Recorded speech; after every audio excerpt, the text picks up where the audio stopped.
Welcome to Think Big with Dan and Qasim. Join hosts Dan Melnick and Qasim Masood as they explore big ideas, limitless possibilities, and engage with visionaries, entrepreneurs, and thought leaders who dare to dream big, get inspired, motivated, and find practical tips for personal growth. Think big, dream bigger, and ignite your potential.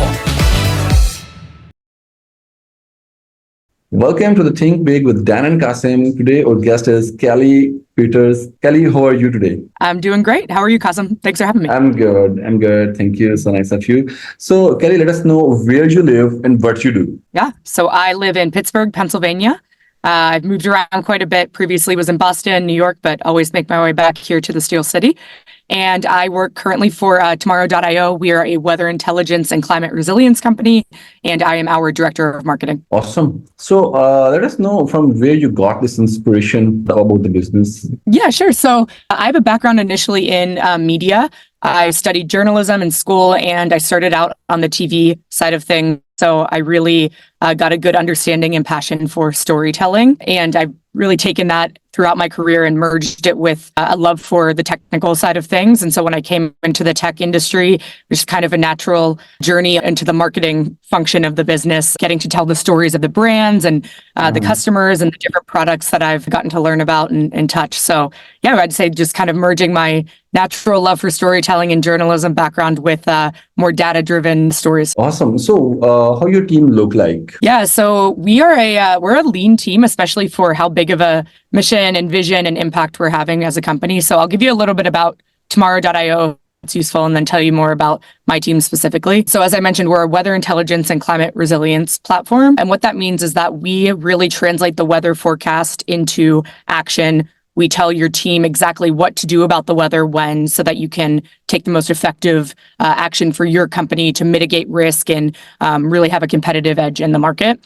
And so we have been around since 2016, and right now we start all the way at the observation level. We have satellites right now up in space that are pushing data down into our own proprietary modeling that has, AI and machine learning infused into it. And then the outcome of that is pushed into a software platform. That's where companies like JetBlue, Ford, Uber, they can learn about that recommended action I just mentioned and understand how to best protect their business and get ahead. So on the marketing side, there are 5 of us. Again, we're a fairly lean team, and so we have to be scrappy and agile. And so we just have a team of powerhouses. We have Dan Slagan, he's our CMO, and then we have myself, director of marketing. And then on my team, I have Ruth Favela. She's our AI marketing manager. I'll come back to that title in a moment. And then we have Lihi. She sits in Tel Aviv, and she's our designer. Everything you see on our website and all of our branded channels all comes out of Lihi's brain. She's amazingly talented. And then we have Amit Gershon. She's in Tel Aviv as well. She's our director of growth. And that's the core group. Now we partner with a number of different freelancers, but really it's a tight group. And we have a couple of different things that kind of enable us to put out so much content and do so many things. And a big part of it right now is AI. So I mentioned Ruth, who's on my team. Her title even is AI marketing manager, which some people haven't heard of before. Just means that we really believe that AI is here to stay, needless to say. And it's really, from a marketing perspective, able to put a small team ahead. We used AI to create a feature-length documentary about our brand and our space mission. We use it every day for data analysis, more rote tasks that really take a lot of time, so we can free ourselves up for more strategic thinking. And yeah, I could go into a bunch of different performance metrics of what we've done as a team, but just to say we are small but mighty. All right. So what is your primary market in terms of your segmented audience? So really, weather intelligence as a technology can be applied and help literally any organization on the world, and we do. So we work in the public and private sectors. On the public side, we work with federal government agencies. The U.S. Air Force, for example, is collaborating with us on our satellites. Globally as well, we are working with actual country-level meteorologic agencies, meteorologists who take our data and infuse it into their own models or use it for their own needs for their specific country, and that distributes to, all citizens within that region. And then on the private side, we work across all industries. So the really unique thing about our platform, besides the core high-level value I just talked about, is that it's customizable to any industry. So we take your different existing protocols and we put them into the platform, and we really digitize them for you and automate it so that you don't have to have a piece of paper that you are then triggering the protocol via. We set it up for you. If you're a rail company, for example, rather than just saying that, it's going to rain in your region or 70% chance of rain, we tell you it's going to rain near track 27 from 9 to 11 a.m. And thus you should avoid sending that car. So we really customize it per industry, but truly we work across all industries. We work with operations, particularly like functionally within the organization and safety, I would say, but really across all industries, weather impacts all of us and we solve for it. Is there any segmentation about the customers that you define only let's say the parameters of age, let's say the parameters of revenue, the parameters of locations? Is there any sort of segregation about depending on the parameters? So if I'm understanding correctly, I would say where truly like the technology can and does help any company of any size, no matter your industry, no matter your sector. Enterprise level companies, bigger companies, typically, I would say find the platform most impactful because their networks, for example, if you are in logistics, your network is just so much more massive than a smaller company. And so it's much more difficult then to predict weather impact and manage all of the moving pieces. And so if I had to say from a segmentation perspective, when we look at like enterprises in the private sector, the bigger like public companies typically find the most value from the platform because they have such a big network and so many moving parts to their operations. They need a central source of truth, and that's what we provide. All right. So what are some mistakes you wish you could have avoided in maybe at any stage? Oh, some mistakes in my career? Or do you mean at generally or tomorrow? Generally. Yeah. Oh, some mistakes. But in terms of your business that you are doing right now. Oh, in terms of tomorrow.io. Yeah. Mistakes, I would say, maybe I'll say challenges and opportunities are the mistakes. Like when our company was first founded, the reason that we went to space, I can speak to this, is we found that data that we were using to try to put into our platform, I spoke about our models, it was all the same. It's repackaged data from government sources. It's what most, if not all, weather forecasts that you see out there use. And we decided that no matter what, there is a threshold that we can't get better than from an accuracy standpoint because we have this data issue. And so we decided that was a challenge that we could and should solve for. And thus we have satellites in space now that are sending down proprietary data. And so I'd say that we really think outside the box, thinking of opportunities. Like we can't be limited by the traditional way of thinking. By the nature of our business, we are disrupting a decades old, not much longer industry, the weather industry. And so it really permeates across all parts of the business, starting with the example I just gave at the highest level, like we should launch a satellite constellation.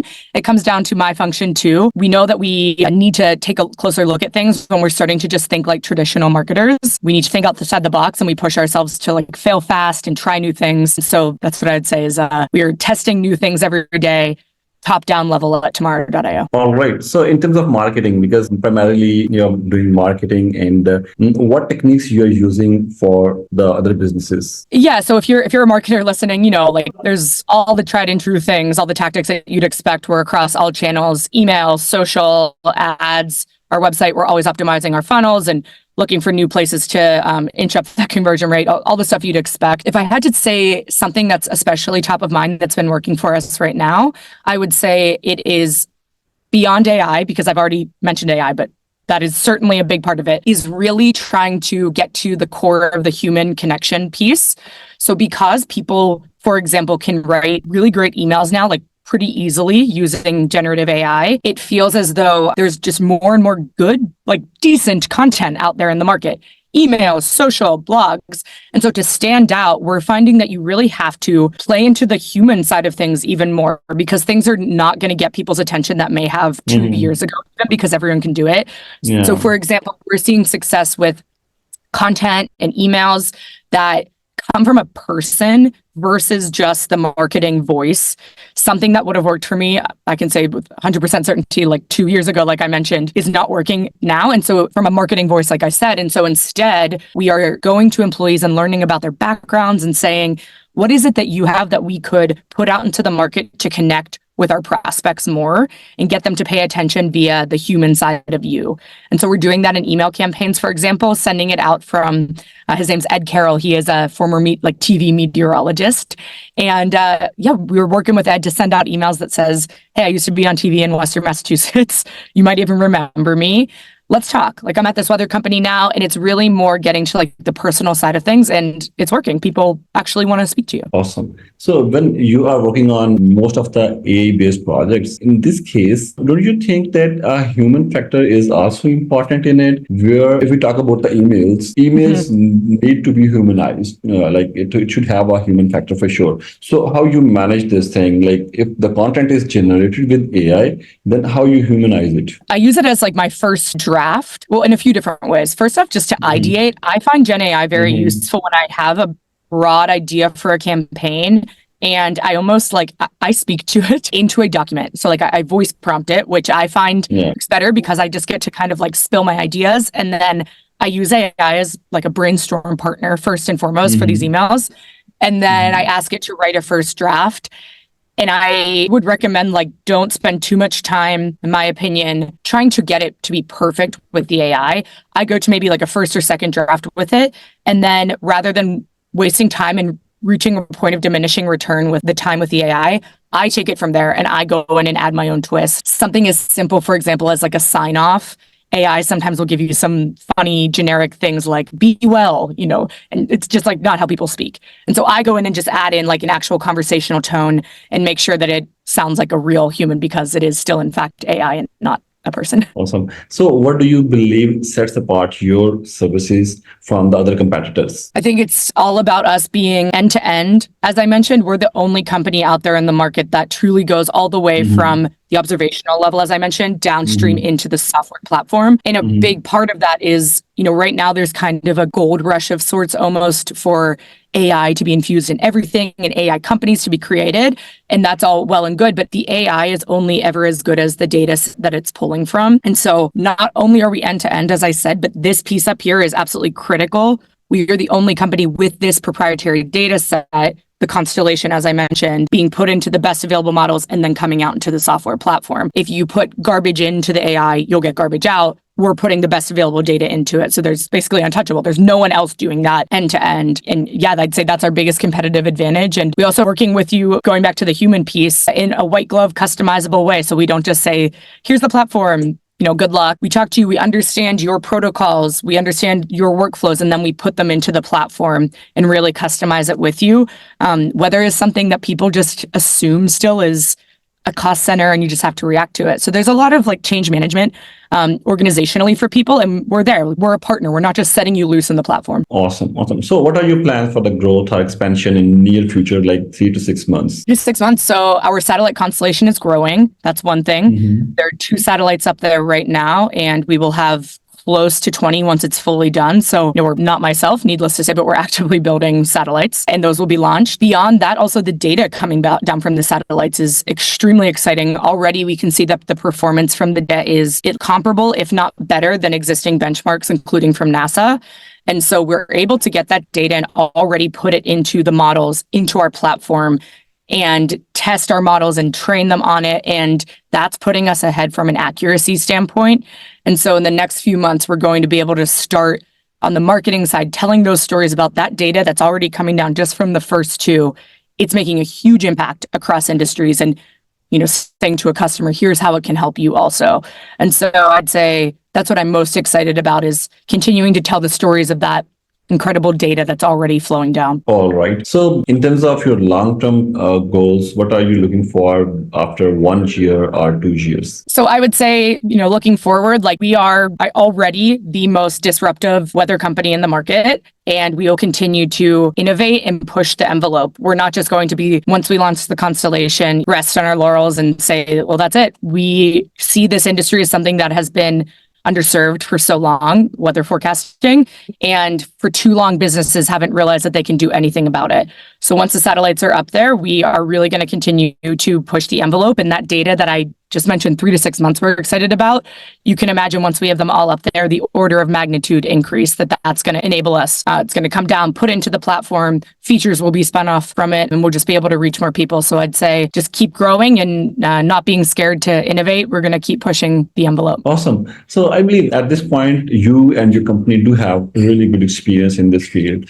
So how you are contributing in the community? Yeah, I think that especially right now, just attending webinars, being part of different Slack communities and forums and having discussions with AI and marketing, it's like something new is coming out every hour, it feels like. So you really have to actively embrace it and like consume it and speak with people and learn, or you're going to fall behind. And so first off, like in the immediate, that's what I'm doing. That's what I recommend to everyone else. Ruth Favela, I mentioned her name from my team. You should go follow her on LinkedIn if you're a marketer listening, because she posts a lot about the latest in AI and she's really on top of the ecosystem as it evolves. And then going forward from there, I just say being able to stay with a mission-driven company, like long-term for my career. Ideally, it's tomorrow.io forever, and we just keep on this rocket ship. But staying with something that I really care about. I truly believe and we are making an impact in the world, and that matters to me, to be marketing a product that actually is changing something. So that's my very long-term vision, is just broadly staying with something and a team that I feel is mission-driven and that I care about. Yeah, great.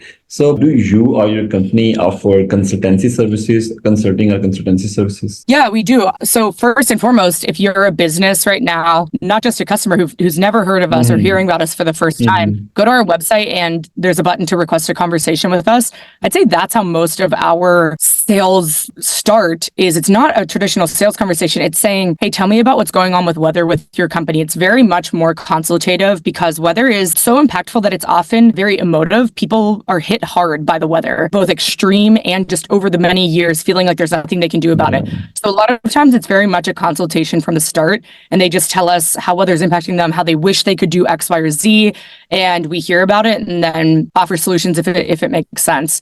And so starting at the prospect level, it's very consultative. And then, as I mentioned, once you decide to become a customer with us, we're looking at your whole process and understanding how to best integrate it into our platform so that it's seamless for your team and they actually adopt it. So it's consultative throughout the journey. All right. So what advice would you give to someone who is thinking to start a new business? I would say focus on the pain. It can be really exciting to think of a new idea. I personally haven't started a business, but on the marketing side, it rings true. I think of this new campaign, or if you're a founder, maybe you think of the solution first. And I find it can be really easy to slip into like this shiny new thing. It's from my brain. It's a solution. Let's go run with it. But it's been really critical for our business to stay laser focused on the customer pain and the problem. We feel like for too long, the industry was not doing that. And that has allowed us to move ahead, decide to do big things like launch a satellite constellation.